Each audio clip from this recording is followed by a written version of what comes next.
새정치민주연합 문재인 대표가 어제 청와대 회동에 이어서 오늘은 홍준표 경남지사를 만났습니다. 알려진 대로 무상급식 문제 논의하기 위해서였습니다.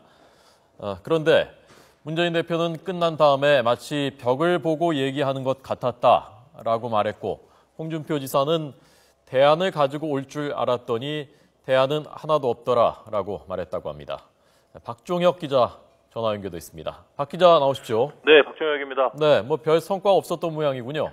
네, 그렇습니다. 문재인 대표와 홍준표 지사는 오전에 30분 동안 만나 무상급식 문제를 놓고 논의했습니다. 하지만 서로 입장 차이만을 확인했습니다. 문 대표는 경남도의 무상급식 지원 중단과 관련해 해법이 남아있는지 묻기 위해 찾아왔다며 말문을 열었습니다. 그러면서 경남 학생들이 다른 지역 학생들과 급식 차별을 받게 됐다며 이는 부당하다고 주장했습니다.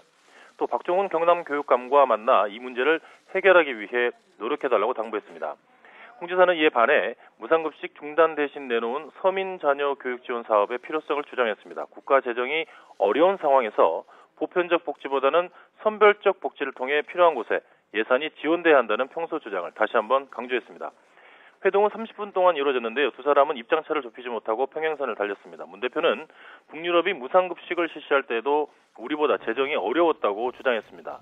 또 이번 무상급식 중단은 당초 감사 문제가 발단이 됐는데 어른들의 정치 문제가 아이들의 무상급식을 중단하게 했다고 비판했습니다. 홍 지사는 이에 대해 북유럽의 사회보장은 공산주의 확산을 막기 위해 실시했던 것이고 소득의 50%를 세금으로 내는 북유럽의 상황과 우리 상황은 크게 다르다고 잘라 말했습니다.